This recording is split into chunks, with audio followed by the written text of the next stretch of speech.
Vous savez, les animaux, les arbres, les animaux du ciel, de la mer et de l'air, c'est-à-dire du ciel, savent au fond d'eux que le soleil qui illumine notre monde est le Dieu créateur, est le Père créateur, oui, Père de l'humanité.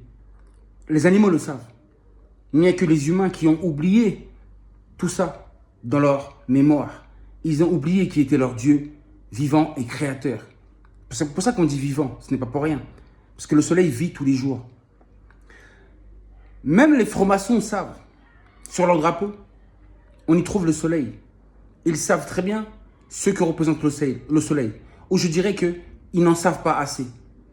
Ils pensent en connaître assez, mais pour moi, ils n'en savent pas assez, en réalité. Je vais vous dire pourquoi.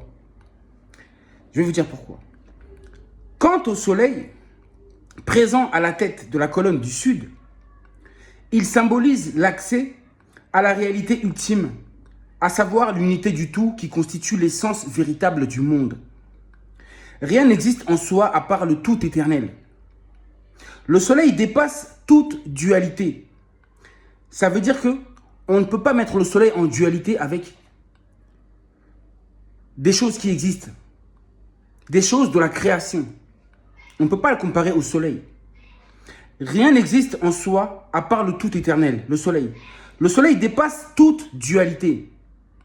Donc vous ne pouvez pas comparer le soleil par exemple avec la lune, comme eux le font dans la franc-maçonnerie. Je vous le dis, ils vous cachent beaucoup de choses à propos de ce soleil. Le soleil dépasse toute dualité, fusionnant les opposés, réconciliant tous les paradoxes. L'impermanence est permanente. Le passé est présent à la fois. Je suis tout et rien. Le soleil. Se placer sous le signe du soleil, c'est donc être en mesure d'accéder, écoutez bien, et de comprendre la vérité ultime. Se placer sous le signe du soleil, sous le signe du Dieu vivant, qui détient toute forme de connaissance et de vérité. Se placer sous le signe du soleil, c'est donc être en mesure d'accéder et de comprendre la vérité ultime, au-delà de nos perceptions animales. Voilà. Si le soleil est bien au-delà de la dualité, alors comment pouvez-vous faire pour le comparer avec la lune ou avec tout ce qui existe? C'est une erreur de votre part. Vous n'avez pas su faire la différence. Notez que même dans la mythologie grecque, le soleil était assimilé à Hélios, Dieu qui voit tout. Le soleil voit absolument tout. Cet œil qui se trouve dans la pyramide, l'œil d'Horus, c'est l'œil du soleil. L'œil du Dieu soleil, unique créateur. La lune, spirituellement, nous invite seulement à retrouver le chemin de la lumière, du soleil, le chemin de la vérité, la sagesse, la sérénité que contient le soleil. Car la lune ne fait que refléter la lumière du soleil. Elle est porteuse de lumière. La lune brille dans l'obscurité de la nuit. Elle évoque, écoutez bien, l'importance de visiter les ténèbres que représente la nuit spirituellement. Elle évoque l'importance de visiter les ténèbres, la partie sombre de nous-mêmes, ainsi que du monde, de l'humanité. Dans la spiritualité, la lune est symbole de réflexion, dans le sens, excusez-moi, d'un questionnement permanent sur les mystères de la vie, les mystères du soleil, source de la vie. La lune, c'est une invitation. C'est une invitation justement à voyager à l'intérieur de nous-mêmes, en recherchant justement cette lumière qui est le soleil. Le soleil, lui, est l'aboutissement, l'accomplissement, la vérité, la fin du chemin. Oui, la lumière, c'est la fin du chemin. Voilà, c'est tout. Le soleil, c'est cette fameuse lumière des nations, quand il part dans leur livre. la lumière des nations, la lumière du monde, c'est le soleil, le créateur, le gardien, le roi gouverneur.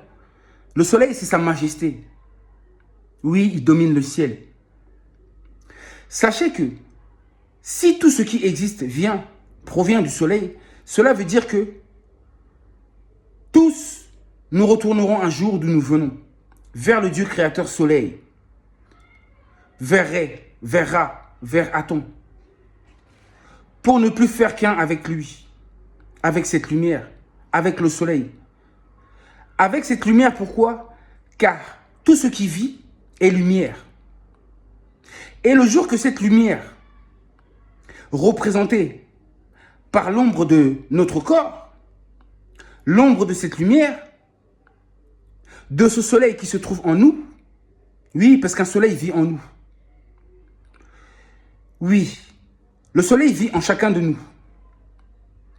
Et c'est justement cette lumière qui nous fait vivre. C'est ce soleil qui nous fait vivre de l'intérieur et qui nous maintient en vie, se trouvant au milieu de la colonne vertébrale.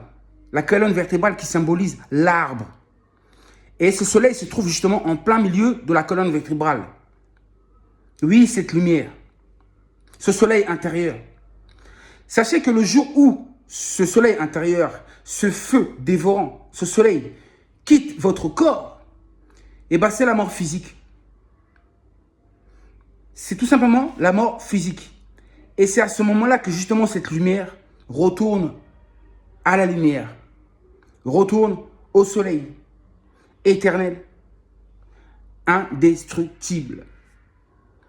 La lumière repart d'où elle vient. Et si la lumière provient du soleil, forcément, elle retourne à la source. Et après, vous direz qu'il y aura peut-être réincarnation après, oui, ça c'est une autre histoire. Mais en tout cas, on est obligé de retourner à la source d'où nous provenons.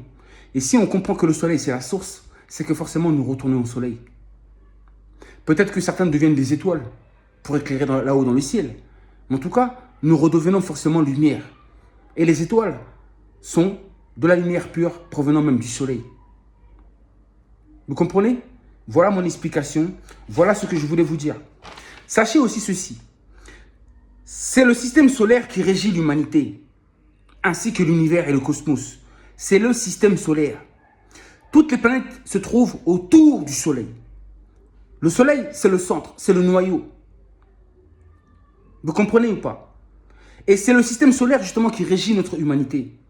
C'est le système du Dieu soleil qui régit notre humanité. Vous avez compris? Le soleil représente environ 99% de la masse. 99% de la masse du système solaire. C'est normal car c'est le soleil qui régit. Les 1% restants, ce sont les étoiles et la lune durant la nuit. Sachez-le. Ensuite, c'est le soleil justement qui donne naissance aux saisons. La force gravitationnelle la plus puissante qui existe, c'est le soleil. C'est lui qui influence les climats. Donc, à travers toutes ces vidéos que je vous ai faites sur le soleil, vous ne pouvez plus douter. Je vous ai donné assez d'arguments. Je vous ai fait voir à quel point le soleil est important, bien plus que vous l'imaginez. Bien plus important que vos dieux inventés, vos dieux imaginaires dans vos écrits là. Ce ne sont pas des dieux vivants. Ce ne sont pas des dieux qui sauvent, qui réchauffent leur peuple, qui guident leur peuple. Oui, le soleil est notre berger. Ils n'ont pas cette capacité-là. C'est pour ça que je le précise bien, c'est un Dieu vivant. Je brille, mais vous ne me reconnaissez pas. Je brille parmi vous, mais vous ne me reconnaissez pas, moi, votre Créateur, l'unique. Moi, le suprême, le Dieu vivant. Qui vous donne la vie et qui maintient votre vie chaque jour. À travers ma lumière, ma lumière. On ne peut pas me comparer, moi, le soleil, à la lune. Car je suis bien au-delà de toute dualité, de tout ce qui existe. Car je suis la source. La lune reflète ma lumière.